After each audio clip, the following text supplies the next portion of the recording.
कुछ शरारती बच्चों ने भद्दी भद्दी गालियां बोली। मुझे तो गालियां दी गई, मेरी स्वर्गीय माता को भी गालियां दी गई। न जाने कितना भद्दा स्वरूप था कि हमारी बेटियां इस प्रकार की भाषा कैसे बोल सकती है। ये गुमराह बच्चे हैं। देश के पहले ऐसे प्रधानमंत्री हैं जो परमानेंट अपनी ही पीड़ा में परेशान रहते हैं, रोते ही रहते हैं। लगता है आपने वो सलमान खान की पिक्चर देखी है तेरे नाम, उसमें सलमान खान शुरू से अंत तक रोते ही रहते हैं। मैं तो कहती हूँ मोदी जी के लिए भी पिक्चर बना देते हैं, उसका नाम रखेंगे मेरे नाम। मुझे तो बेचारे आरएसएस और भाजपा के जो अच्छे कार्यकर्ता हैं, जो सालों से संघर्ष कर रहे हैं अपनी पार्टी के लिए, उन पे तरस आती है कि क्या पता ये कायरों की सेना ही उनकी पार्टी को चलाने ना लगे। मोदी जी का क्या कहना, देश के पहले ऐसे प्रधानमंत्री हैं जो परमानेंट अपनी ही पीड़ा में परेशान रहते हैं। कर्नाटका गए, बड़ी लंबी लिस्ट ले गए कि भाई मुझे इतनी गालियां दी हैं। यहाँ भी कहने लगे मुझे इतनी गालियां दी हैं, रोते ही रहते हैं। लगता है आपने वो सलमान खान की पिक्चर देखी है तेरे नाम, उसमें सलमान खान शुरू से अंत तक रोते ही रहते हैं। मैं तो कहती हूँ मोदी जी के लिए भी पिक्चर बना देते हैं, उसका नाम रखेंगे मेरे नाम। वैसे एक बात है, मोदी जी ना आदमी की पहचान में टॉप क्लास है। दुनिया भर के गद्दारों और कायरों को इकट्ठा करके अपनी पार्टी में ले लिए। मुझे तो बेचारे आरएसएस और भाजपा के जो अच्छे कार्यकर्ता हैं, जो सालों से संघर्ष कर रहे हैं अपनी पार्टी के लिए, उन पे तरस आती है कि क्या पता ये कायरों की सेना ही उनकी पार्टी को चलाने ना लगे।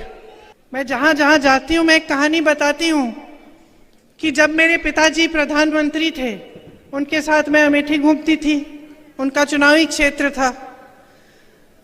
अमेठी के जो गांव के लोग थे वो बेझिझक उनको डांटते थे, और वो इतना भी कह देते कि राजीव भैया प्यार देंगे हम आपको, लेकिन हमारी सड़क ठीक नहीं की ना आपने 6 महीनों में तो वोट नहीं मिलने वाला। कहते थे, मुंह पे कहते थे। और वो प्रधानमंत्री थे, नाराज नहीं होते थे, डांटते नहीं थे। ये नहीं कहते थे कि देखो मैं कौन हूं, ऐसे मत बात करो मेरे से। सर झुकाकर उनसे कहते थे कि हाँ इसका ऑर्डर मैंने दे दिया, इसमें देर लग गई है। ये इस देश की परंपरा है। बहनों और भाइयों, जब हमने आजादी की लड़ाई लड़ी ना, आपके पूर्वजों ने भी लड़ी, हमारे पूर्वजों ने लड़ी। जब ये लड़ाई लड़ी तो इसलिए नहीं लड़ी कि आज भी आप आजाद न हो। इस आजादी का मतलब क्या था? इस आजादी का मतलब था कि जो शक्ति है, देश की जितनी भी शक्ति है, देश की जो संपत्ति है, वो आपके हाथों में हो। ये इसी को आजादी कहते थे। वरना अंग्रेजों में और यहाँ के शासकों, अब नए शासकों में क्या फर्क है? अगर आपके हाथों में ये शक्ति नहीं होती वोट की, कि आप हर 5 साल बदल सकते थे सरकार, और अगर कोई जवाबदेही नहीं होती आपके प्रति कि नेता थोड़ा घबराए, यहाँ जब आपके सामने आए तो थोड़ा बहुत घबराए कि भाई मैंने इनका काम नहीं किया, इस बार मैं नहीं चुना जाऊंगा। ये शक्ति आपको लोकतंत्र के जरिए, आपके संविधान के जरिए आपको दी। और कई महापुरुषों ने इसके लिए अपनी जान दी। कई लोगों ने अपना खून इस धरती की मिट्टी में मिला दिया ताकि आप आजाद हो, ताकि आप अपने नेताओं से जवाबदेही मांगे, ताकि आपको सरकार अच्छी नहीं लग रही है, आपको लग रहा है कि गलत हो रहा है आपके साथ, आप उसको बदल पाए। तो अब मेरी शिकायत है आपसे, क्या कर रहे हैं आप? अपनी परिस्थिति देखी। मैंने सुना है यहाँ पे आप ही के क्षेत्र में तमाम निर्दोष लोगों पर फर्जी केस लगा के जेल में डाल देते हैं, है? देखिए, मैंने पहले ही कहा, मजाक में कहा, लेकिन मैंने कहा कि गृह मंत्री हैं, यहाँ के जो प्रतिनिधि हैं गृह मंत्री हैं, इनका काम क्या है? इनका काम है कानून को लागू कराना, मतलब जनता को सुरक्षित रखना। और किसकी सुरक्षा कर रहे हैं? यहाँ के गुंडे, यहाँ के माफिया, इनको किसका संरक्षण मिलता है? जब आप परेशान होते हैं, आपकी कोई समस्या उठती है तो आप जा पाते हैं इनके पास, अपना काम करा पाते हैं, आते हैं आपके घरों में, ये कभी पूछने आते हैं कि आपका जीवन कैसा चल रहा है? तो भाई आपने चुना क्यों? वोट मांगने आते हैं, ठीक है, वो तो वोट मांगने आते हैं, तो आप क्या अंधे हो गए कि आप अंधाधुंध वोट दे रहे हैं? नहीं ना।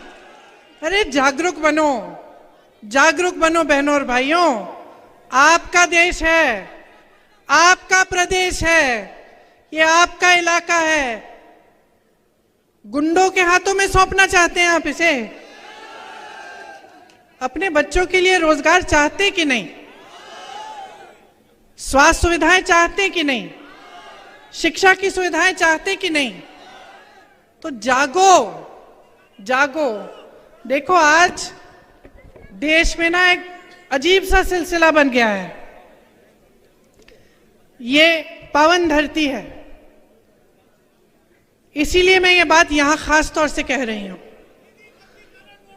धर्म के नाम पर जो आपका वोट लेने आता है, उसके मन में एक बात बहुत अच्छी तरह से बैठ गई है। आप ये बात सुन लो भाइयों और बहनों, ये बात बैठ गई है कि मैं कुछ भी कर लूंगा, मैं चाहे एक काम नहीं करूं जनता के लिए, मैं चाहे एक सड़क ठीक नहीं करूं, एक टूटी में भी पानी न आए, समस्या उठी किसानों की, मैंने आंख मूंद के दूसरी तरफ मैंने देख लिया, मैं सब कुछ कर सकता हूं, बशर्ते चुनाव के समय में मंच पे खड़ा होकर धर्म की बात करूं। लोगों के जज्बात उभर जाएंगे, लोग धर्म की बात मानते हैं और धड़ाधड़ मुझे धर्म के नाम पर वोट मिल जाएंगे। ये बात सही है कि नहीं है? जो नेता ये समझ गया है कि मुझे काम करने की जरूरत नहीं है, मैं धर्म या जाति की बात करूंगा और उस आधार पे मुझे वोट मिल जाएंगे, वो नेता काम बंद करना शुरू करेगा। वो करेगा ही नहीं। कल को आप ये जो नेता यहाँ पे हम लोग बैठे हैं सब, कल हमें आप छूट दे दो, हमें आप कह दो कि भाई काम करने की जरूरत नहीं है, आप हमारी जज्बात की बातें करो, आपको वोट मिल जाएगा, तो हम भी बैठ जाएंगे। क्यों नहीं?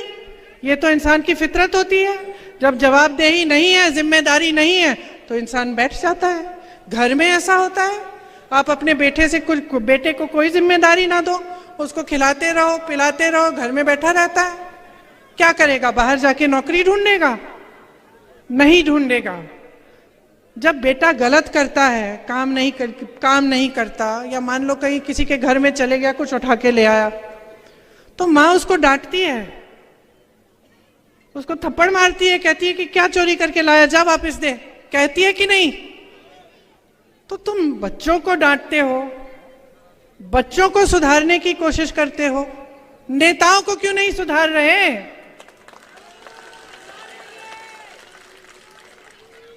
ये आपकी धरती है, बार बार मैं कह रही हूं, आपकी अमानत है, बार बार मैं कह रही हूं। लोकतंत्र ने शक्ति आपको दी है, ये जो आपका वोट है ना, सबसे बड़ी शक्ति है, इसको मत नकारो, इसको खाम-खा धर्म के नाम पर, जाति के नाम पर मत दो। इसको एक ही आप एकदम अपना ध्यान जो है ना केंद्रित कर लो अपने विकास पे, अपने भविष्य पे, अपने बच्चों के भविष्य पे। आपको याद है महाभारत में जब अर्जुन ने यूं अपना बाण पकड़ा, एकदम अपना ध्यान केंद्रित कर दिया मछली की आंख पे, उसी तरह अपना ध्यान केंद्रित करो, नहीं तो छूट जाएंगे 5 साल और। जो बर्बादी आप देख रहे हो, जो ये घोटालों वाली सरकार है, एक के बाद एक भ्रष्टाचार की सरकार है, समझ लो इसका नुकसान कोई नेता नहीं भर रहा है, कोई नेता नहीं भर रहा है। इसका नुकसान आप भर रहे हो, आपके बच्चे भर रहे हैं, आप भुगत रहे हो। भ्रष्टाचार से मालूम है सबसे ज्यादा नुकसान किसको होता है? युवाओं को, सबसे ज्यादा। ये पैसा आता कहाँ है? जब हम सुनते हैं कि फलाना घोटाला हो गया, 2000 करोड़ रुपए का घोटाला, 3000 करोड़ रुपए का घोटाला, व्यापम घोटाला, किसी और का घोटाला, तो ये जो 2000-3000 करोड़, हम किसकी बात कर रहे हैं? किसके पैसे हैं ये? एक दूसरे से तो नहीं ले रहे हैं ये नेता, नहीं ना, किसी दूसरी राजनीतिक पार्टी से भी नहीं ले रहे हैं। किससे ले रहे हैं? आपसे ले रहे हैं। लोकतंत्र में ना सरकार की कोई संपत्ति नहीं होती है, जनता की होती है। जितनी भी संपत्ति है आपकी है, तो आपको जागरूक बनना पड़ेगा। और जब मैं कहती हूं ध्यान केंद्रित करो, तो सोचो भाई सरकार हमें क्या दे रही है? क्या महिलाओं को हर महीने कुछ मिल रहा है? क्या रोजगार मिल रहा है? रोजगार से हमारी कमाई हो रही है? किसानों को राहत मिल रही है? ये बड़े बड़े लंबे चौड़े बिजली के बिल जो आते हैं, इसमें राहत मिल रही है? पूछो, क्योंकि ये सब आपका अधिकार है। कोई आप पर एहसान नहीं करता। हम जब कहते हैं ना, नेताओं की आदत भी खराब कर दी आपने, कहते कि हम दे रहे हैं, हम आपको हर महीने पैसे देंगे, कहते हैं ना सब नेता, कहते हैं कुछ नहीं दे रहे हैं, ये सब आपका पैसा है, आपको वापस कर रहे हैं। कहना चाहिए हम आपका पैसा लौटा रहे हैं, ये कहना चाहिए। तो आदत खराब मत करो।